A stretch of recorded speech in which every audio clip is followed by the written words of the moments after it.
Let's take you back to Diepsloot, where EFF members have converged at the home of the late Elvis Nyathi. Sinawo Tambo, national spokesperson of the party. Identity in order to be living in Diepsloot, Soweto and Alexandra. So his inability to provide a passport meant his death, because they dragged him out of his home. They beat him. Firstly, they beat him and they beat his wife. After taking his husband out of that home, they demanded guns from the wife, and she said they don't have any guns here. And they were beating her with a shambok, demanding these guns. And when these guns were not found, after they turned their very small shack upside down, they then demanded from her money if she wants the return of her husband. She said she doesn't have any money. They said, give us whatever you have. She said she has 50 rand.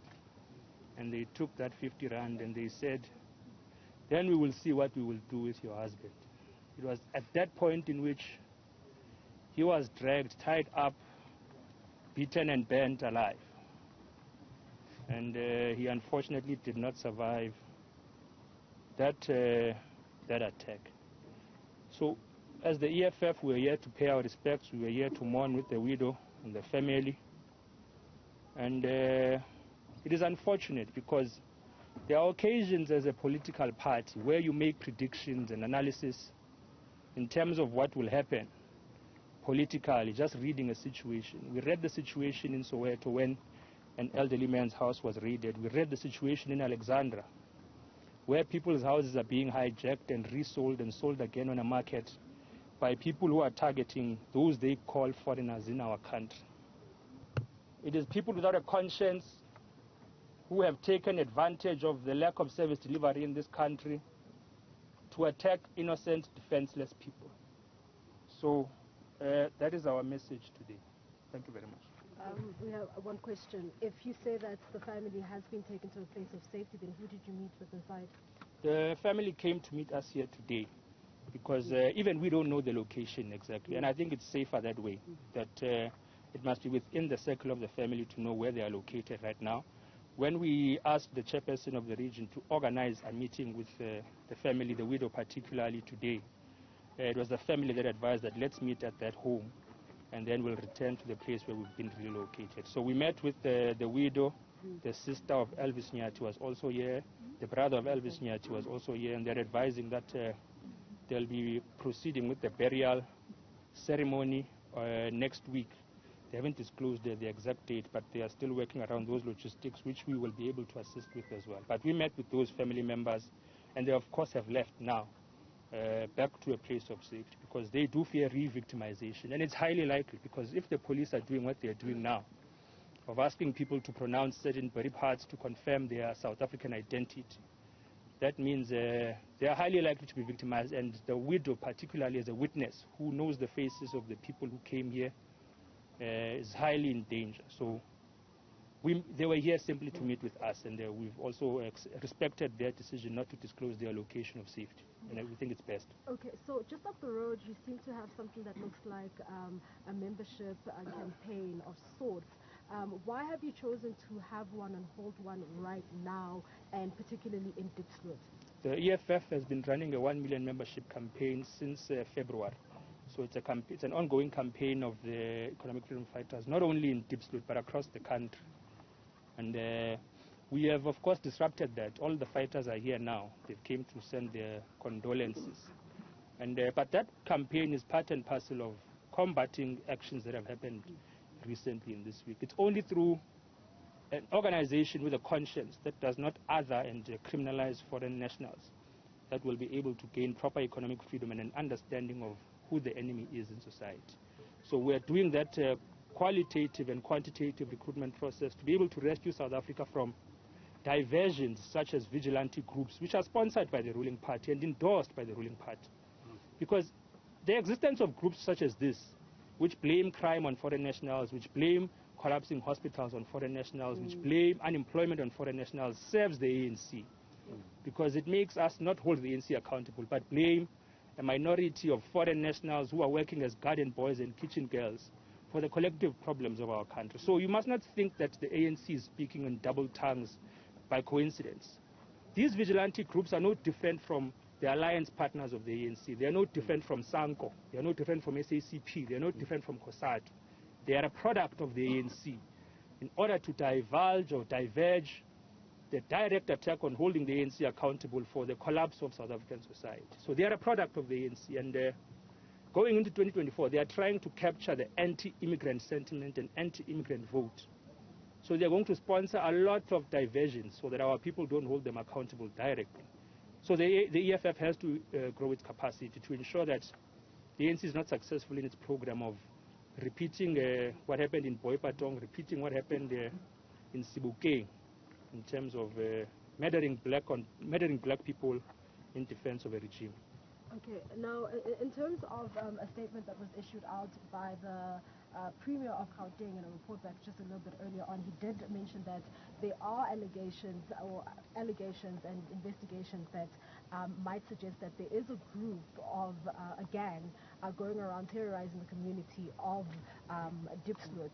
Are you aware of this information? And there are allegations that there might be some undocumented migrants or migrants or foreign nationals which form part of that particular group.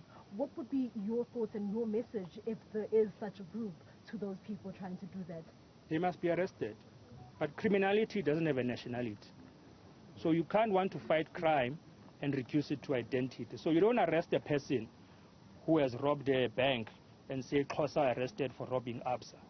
You don't arrest a person who has abducted a child or raped a child and say the person arrested for abduction and rape. You arrest a criminal, you arrest a rapist, you arrest a robber, you arrest a criminal. So why is there a national distinction, or a nationality-based distinction on people committing crime? Criminals must be arrested because they are criminals. The danger of attaching identity or ethnicity to criminals is that you get a group targeted on the basis of who they are. And we must fight against that. That's our comment in terms of that. Let's give Newzroom because you're dominating. Oh yeah, amidst the aggrieved, the Nyathi family still has to arrange, the funeral of their patriarch Elvis, right? You've just mentioned not too long ago that his widow's documents have been taken by the group which you identify or describe as a vigilante mob, right? So what support will you be giving to the family, especially going towards the funeral? Look, the spokesperson, Leon Matisse, has advised that we should reach out to the Zimbabwean embassy, primarily to assist in documentation, not only for the widow, but also for the body to be taken back to Zimbabwe too, so that Elvis Nyathi can rest in peace. So we'll be assisting with regards to that. We'll be keeping in touch with the family to see whatever assistance they need. We are going to be there for them, because it's painful that we are told the Minister of Police hasn't come here.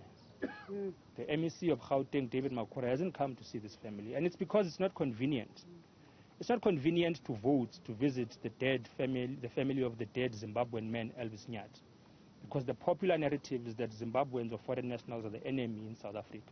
So they can't visit this family because it doesn't serve the purpose of votes. It doesn't serve the purpose of populism. So it's not something to be proud of, but the EFF has been here as the first political party because we understand that you don't have to be popular to be human.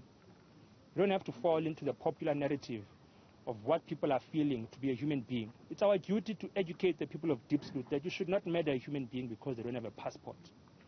We should not enforce a modern dom pass system in South Africa where people need to prove that they are from here in order for them to be alive. So it's our responsibility as society. So we are going to support this family unashamedly because we are not in it for votes. We are human beings who have seen a tragedy happen here, and we're going to pledge our support. Yeah, the genesis of where we are now is that residents in this community have been saying that over the past weekend, specifically, about 7 people were killed. Whether that number is accurate or not, there have been murders in the area. So there's also been questions being asked, why is it that political formations such as your own are now only focusing on the victims such as Elvis Nyathi and not going to those families of those said South African victims? You know, the townships of South Africa are characterized by murder. So if we were to use that logic, the EFF would be visiting a home each and every day. Go to any township in this country, there's a mass of funerals of young black boys, young females who have been murdered, maimed on the streets of our townships. So it's whataboutism. It's okay, what about this? But we are here now. I mean, if we will be able to identify any matters that have happened in Diepsloot over the past few days. We are not saying the people of Diepsloot are illegitimate for saying there's a problem of crime in Diepsloot. We can agree with them. There's a problem of crime all over South Africa, in each and every township. There's murder every single day. And it must come to an end. But that crime cannot be attributed to foreign nationals primarily as the primary enemy of our people. It's not true. It's not scientific. It's not based on statistical data. So we're saying that we must be able to pledge support to something so heinous. A human being was burnt alive. I mean, Elvis Nyathi did not sell drugs. Didn't human traffic anyone, didn't abuse anyone. He wasn't a criminal. He was a garden boy in terms of what is characterized in South Africa historically. He was a person who works in a garden of white people. He didn't do anything. So why was he burnt alive? So that is our understanding of that. So people must not try and raise what about this and what about that, because we must be able to fight crime collectively as a society and not kill people and go on raids, because that is illegal. That is vigilantism, and it's unsustainable because you end up harming and killing innocent people because you're allowing outrage or anger to take over instead of allowing the law to take its course. There you have it, Dudu. That's EFF National Spokesperson Sinawo Tambo, and in Diepsloot to support the family of Elvis Nyathi, who was killed 2 nights ago. The EFF unequivocal in their message, saying that the anti-immigration sentiment that's been gaining prominence in the country will result in more incidents like this, which they believe, will put the country on the verge of war. So, their message has been unambiguous, and, you would have heard a few moments ago him dismissing the suggestion that the EFF is not showing support to South African families as opposed to the family of Elvis Nyathi, who is of Zimbabwean descent. So, the EFF, will keep in touch with the family, as they've now told us, leading to his funeral, which we understand will be happening in less than a week, Dudu. Indeed. Thank you very much, Tondani Takalani. Sinawo Tambo, national spokesperson of the EFF, also speaking of what he has termed vigilante groups that are sponsored by the ruling party, he says. And he says that this serves the purpose of the African National Congress as it takes the attention away from their failures. This as we look ahead at the elections come 2024, to blame it on foreign nationals, sending an apology to Zimbabwe and to all Africans, saying this is not a representation of who we are as South Africans.